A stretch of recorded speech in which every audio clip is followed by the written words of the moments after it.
ሄሎ ደህና ናችሁ? እንዴት ናችሁ? ፀጉሬን እያስተካከልኩ ነበር። ዲስ ዊክ አያምርም?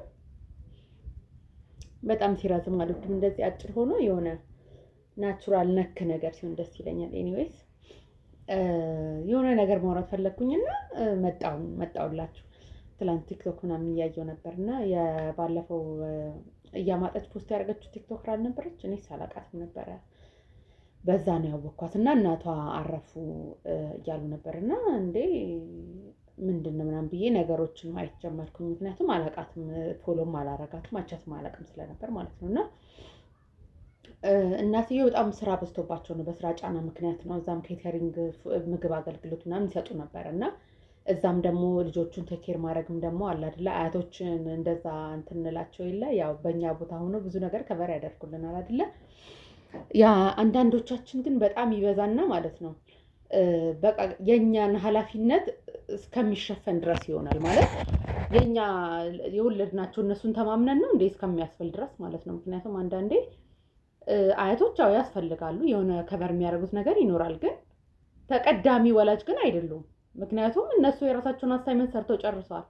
እኛን ወልደው አሳድገው አስተምረው የሆነ ቦታ አድርሰውናል እና እኛ ወልደን ደግሞ እነሱን በጣም የምንበዘብዘው ነገር አንዳንዴ ይበዛል ማለት። አሁን እሷን እንደ ምሳሌ ያመጣው እንጂ ብዙ ቦታ ስለምናይ ነው። በተለይ በቃ እናቴን አሜሪካ ልውሰዳት ወይ የሆነ ቦታ ልውሰዳት ምናምን ይሉና እዛ ወስደው ቤት ነው የሚቀመጡት። እነዚህ ሰዎች ወጥተው እንኳን አይንቀሳቀሱም፣ ቤተክርስቲያን እንኳን አይሄዱም። ምክንያቱም በቃ እዛ ጋር ልጅ ይይዛሉ። እዛ ጋር ደግሞ የሚሰሩ ከሆነ ደግሞ እናት ያው ወላጆች ደግሞ ኦብቪየስሊ ይሰራሉ፣ ሳይሰራ አይኖርም እዛ ጋር ሲሄዱ እዛ የቤቢሲተርነት እንትን ነው የሚቀበሉት ማለት ነው። እና ያ ደግሞ በጣም ይከብዳል። በዛ እድሜያቸው መንቀሳቀስ አለባቸው፣ ሶሻል ላይፍ ያስፈልጋቸዋል፣ አይምሯቸው ጥሩ መሆን አለበት፣ ቤተክርስቲያን መሄድ አለባቸው፣ እንደየእምነታቸው ወጣ ብለው የሆነ እንትን የሚሉበት ነገር ያስፈልጋቸዋል። እና ብዙ ጊዜ ያን ስለሚያጡ ይጎዳሉ አያቶች ብዙ ጊዜ ማለት ነው በዝምታ ውስጥ። ያን ደግሞ ኮምፕሌን አያደርጉም። ምክንያቱም ይሄን ያጣ ስንት አለ እግዚአብሔር ማመስገን አለብኝ ብሎም ለራሳቸው ያስባሉ። ሰውም ያንን ነገር ነው የሚያንጸባርቅላቸው። የኔ እኮ ልጄ ያልወልድ ብላ እንደዚህ ሆና ምናምን ሲል ሌላ ሲሰሙ ወይ የኔ ልጄ እንኳን ወለደችልኝ እንጂ በቃ የፈለገችው ነው እንላታለሁ ይላሉ ማለት ነው። እና ሌላ ደግሞ አሁን ያየሁት ደግሞ ያው ቲክቶክ በጣም ቶክሲክ አይደለ? ምን አሉ የጉራጌ እናቶች ከስራ ጋር ነው የሚኖሩት፣ ከስራ ጋር ነው የሚወለዱት፣ ከስራ ጋር ነው የሚያድጉት፣ ከስራ ጋር ነው የሚሞቱት። እስከ መጨረሻው ድረስ ተኝቼ ጥሩኝ የሚል ነገር አመለካከት የላቸውም። እየሰሩ ነው የሚኖሩት በዛ እድሜም ቢሆን እና ነገሩን እንደ እንትን አታርጉት። ስለሰሩ ምን ሆኑ መስራታቸው አይደለም የገደላቸው አይነት ነገር ሲወራ ነበር። ነገሩን ወደ ብሔራዊ ነገር ወሰዱት። ገባቸው አይደለ? ግን ሰው ያለው የኔም ደግሞ ሼር ማድረገው ፖይንት ማለት ነው እረፍት ያስፈልጋል። በቃ ሲኒየር ሲቲዝን እስከሆኑ ድረስ የጡረታ እድሜ ላይ ያሉ ሴትዮ እስከሆኑ ድረስ ማለት ነው እረፍት ያስፈልጋቸዋል። አይታችኋል የሚሰሩት ስራ የነበረው በጣም የኩሽና ስራ ደግሞ በጣም አድካሚ፣ እዛ ጋር ሙቀቱ፣ ላቡ፣ ስቲሙ ማለት በቃ ብዙ ነገር አለ እኮ። በጣም እረፍት ያስፈልጋቸዋል። አስቡት በዛ እድሜ እንደዚህ እንትን ሲሉ ለሳቸውም ጥሩ አይሆኑም። እና እግዚአብሔር ነፍሳቸውን ይማርልን። ግን ትልቅ ትምህርት ነው፣ ትልቅ ትምህርት ነው። እዛ ጋር ደግሞ ሊያሾ እንደዚህ ስላለች ነው ምናምን፣ እሷ እኮ እውነቷን ነው እንደዛ እኮ ያለችው። ኖቲስ አድርጋ እንደው መናገሯን ሊመሰገን ይገባል። እሷ ስላወራች ነው የእሷ አፍ ነው የገደላቸው ምናምን። ኧረ ተው፣ አፍ እንደዚህ የሚገል ከሆነ እንትናን ለምን አናስልሳቸው?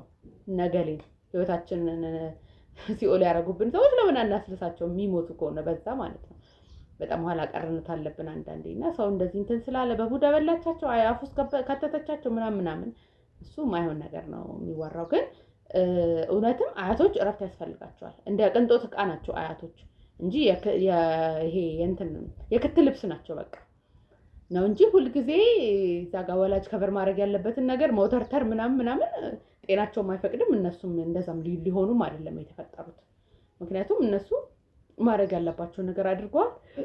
እዛ ከመተው ደግሞ ከበር ማድረግ ያለባቸውን ነገር ማገዝ ያለባቸውን ነገር ሞራል ሰፖርት ምናምን ልጆችን ማቆላመጥ ምናምን ያ ነው እንጂ ድርሻቸው እንዲህ በቃ እንትን እስከሚሉ ድረስ ልጅን ማሳደግ ቦታቸውም አይደለም አግባብም አይደለም።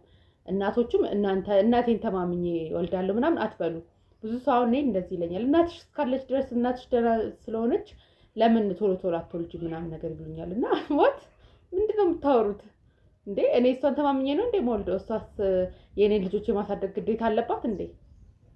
የለባትም እኮ እኔን አሳድጋኛለች እኮ። የእሷን ክረምት ትወጣለች። ለምን የኔን ክረምት አውጥቼ ለእሷ ሰጣታለሁ? የማይመስል ነገር ነው እና ፌር አይደለም። አይደለም እኔ እናንተ እንዴት እንደምታስቡት አላውቅም፣ ግን አያቶቻችሁን አሳርፉ። እንደዚህ እንትን ልላት ነው ትምጣና ታርሰኝ ምናምን እያላችሁ 3 ወር 4 ወር 5 ወር ድረስ ቤት ውስጥ ቁጭ ብለው ታስረው እግራቸው እንኳን እኔ ፐርሰናሊ ስለማቅ ነው የቅርብ ታሪክ ማለት ነው። በጣም ጤነኛ የሆነች አያት ልጇን ለማረስ አሜሪካ ትሄዳለች እና 6 ወር ነው ቆይታ የመጣችው እያራዘመች ማለት ነው። አሁን ቆይልኝ ትንሽ ቆይልኝ አሁን እንደዚህ ምናምን ያለች አቆየቻት 6 ወር ሙሉ እና እዚህ አገሯ ስትመለስ ታማ ነው የመጣችው። ያም ደግሞ ለሞቷም ምክንያት ሆነ ማለት ነው በሂደት ውስጥ እና በጣም ትክክል አይደለም። እናንተ የምትወልዱት ራሳችሁን ተማምናችሁ ነው። እናንተ ያስተማምን ነገር ከሌላችሁ አትውለዱ ሲጀመር። እነሱንም ለእንትን አትዳርጓቸውና ፌር አይደለም። ኤኒዌይስ እኔ እንደዚህ ነው የማስበው። እናንተ የምታስቡትን ነገር ኮሜንት ላይ ጻፉልኝ። አመሰግናለሁ። ወዳችኋለሁ።